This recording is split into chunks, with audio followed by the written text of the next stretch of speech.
बिस्मिल्लाहिर्रहमानिर्रहीम। अस्सलाम वालेकुम। Welcome to my YouTube channel easy bite recipe. उम्मीद करती हूँ कि आप सब खैरियत से होंगे।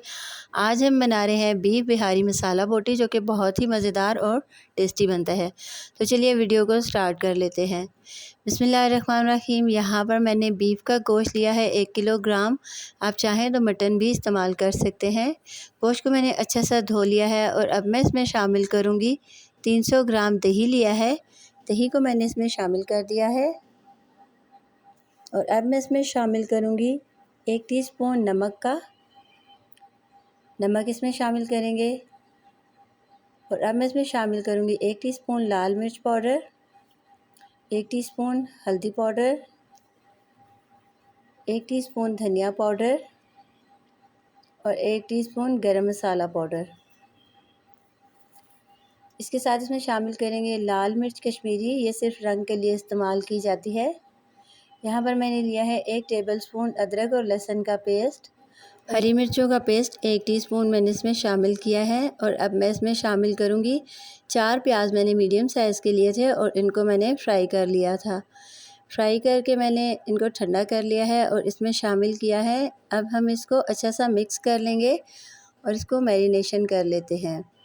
तो मसाले आप चाहें अपनी मर्ज़ी से कम या ज़्यादा कर सकते हैं। मैंने अपने टेस्ट के मुताबिक लिए हैं। आप अगर मेरे चैनल पे नए हैं तो मेरी वीडियो को लाइक कर दें, शेयर कर दें और मेरे चैनल को सब्सक्राइब कर दें। तो ये देखें, मसाला हमारा बहुत अच्छा से गोश्त को लगा दिया है। और अब हम इसको 2 से ढाई घंटे के लिए फ्रिज में रखेंगे। अगर आप इसको ओवरनाइट रखेंगे तो इसका टेस्ट और भी अच्छा आएगा, लेकिन मैं इसको 2 घंटे के लिए फ्रिज में रखूँगी। तो ये देखें, हमने इसको अच्छा सा तैयार कर लिया है। अच्छा सा मिक्स करने के बाद इसको कवर करेंगे और फ्रिज में रखेंगे।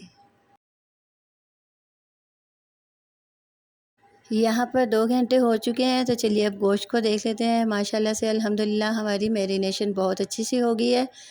तो यहाँ पर मैंने लिया है हाफ़ कप ऑयल का और फ्लेम को मैंने ऑन कर लिया है। अब मैं गोश्त को इसमें डालूँगी। हम कुकर में बनाएंगे गोश्त को, क्योंकि गोश्त को टेंडर होने में थोड़ा टाइम लगता है।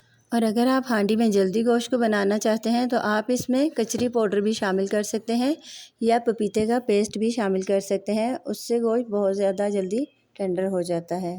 यहाँ पर फ्लेम को मैंने हाई रखा है। 2 से 3 मिनट के लिए इसे अच्छा सा भून लेंगे। और अब मैं इसमें शामिल करूँगी 1 गिलास पानी शामिल करेंगे इसमें। और फिर हम इसको प्रेशर लगाएंगे 25 से 30 मिनट का। आप अपने गोश्त के हिसाब से प्रेशर का वेट लगाएं। तो अब मैं कुकर को बंद कर दूंगी और 30 मिनट तक इसको पकने देंगे। जैसे ही प्रेशर का वेट चलेगा हम फ्लेम को मीडियम कर लेंगे। तो माशाल्लाह अल्हम्दुलिल्लाह हमारा बीफ बिहारी मसाला बोटी तैयार हो चुका है। अब हम इसको डिश आउट कर लेते हैं। तो ये देखें, माशाल्लाह से कितना ज़बरदस्त तैयार हुआ है। बहुत जायकेदार, बहुत मज़ेदार। अगर मेहमान आ जाएं या वक्त की बचत करनी हो तो आप आसानी से इसको घर पर बना सकते हैं। मैरिनेशन लगाकर रात को रख दें या 3-4 घंटे पहले रख दें तो बहुत ज़बरदस्त सा बीफ बिहारी बोटी तैयार हो जाएगी। तो उम्मीद करती हूँ आपको हमारी आज की रेसिपी पसंद आई होगी। अपना बहुत ख्याल रखिएगा, दुआओं में याद रखिएगा। अल्लाह हाफ़िज़।